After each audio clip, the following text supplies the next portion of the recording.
Some years ago, I was privileged to pastor somewhere in the U.S.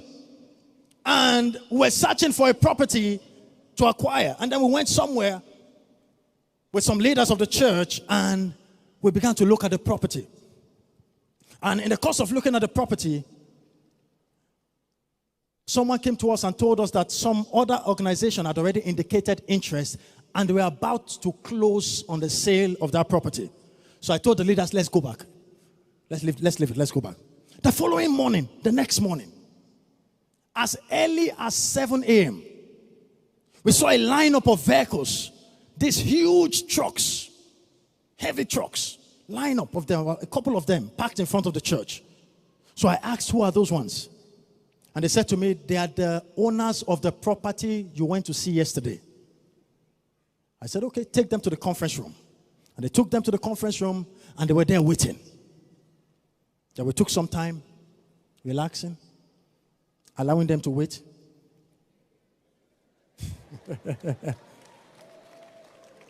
And then got to the conference room. And they all got up, good morning, what can we do for you? Caucasians, all of them. And they said, we are the owners of the property you came to see yesterday. I said, but we were told that some other people are already closing on the property. They said, yes, that is true. But when we heard that Winners Chapel came yesterday, come on, you are not hearing what I'm saying. When we heard that Winners Chapel came yesterday and they are interested, we decided to come by ourselves. That is far away land. And I began to adjust the way I sat down on my chair. And I said to them, why? Why? They said, we know you. We know the church. We know that for others, after they close, they have to go and wait for a bank to borrow them money to pay. But we know Winners Chapel, that if you say you want to buy, you can pay us today. So I said to them, you are not wrong. You are not wrong. And they will glorify them. They shall not be small. God will decorate somebody in this season. As a commission, we have enjoyed glorification. And you belong to this church family. Shame will never come near your tabernacle.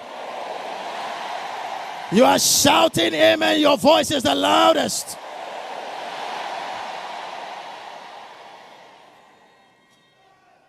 So when the testimony and the breakthrough look small, the secret to multiplication is what? Thanksgiving.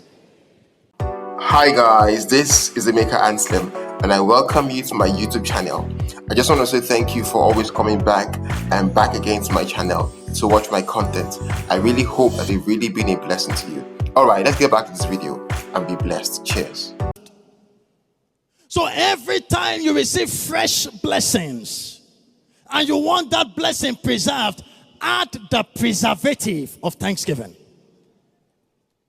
Thanksgiving is a spiritual preservative. It elongates the lifespan of the blessing. Think of this in the natural. Many of us are acquainted with tomatoes. Fresh tomatoes. Looking so yummy. You put it on this side. And you take the tin tomatoes or the canned tomatoes and you put it on the other side. They don't have equal lifespan, yet the same product. The fresh one at most can last between 2 to 5 days. But the one with the preservative, the one that is canned and packaged, can last between 12 to 18 months. So the reason why so many testimonies end between 2 to 5 days is because preservative of Thanksgiving is not added. Are you hearing what the word is saying?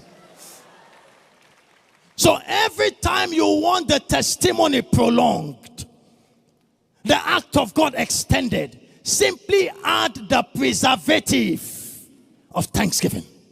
Never feel too big to dance before God. He's the reason behind our existence. Some days ago, a medical doctor was testifying. And he was sharing a story and he said some years ago there was an accident and they brought in all of the victims of the accident. Some had died. Others were injured. And they were running helter-skelter trying to salvage those that were injured. Now in his own testimony he said, All of a sudden, as they were trying to treat all the ones that were still alive, they began to hear an alarm clock. And they went to check. Lo and behold, the alarm was in the pocket of one of them that had died. And then he discovered and reflected that the alarm clock that used to wake him before now could not wake him now. And I remember the statement the resident pastor often shares, that if you think that you wake up because of your alarm clock, take the alarm clock to the mortuary, put it there, let it sound, let it resound, and see how many will wake up.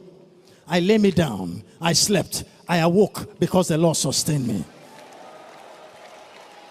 So never feel too big to play before you.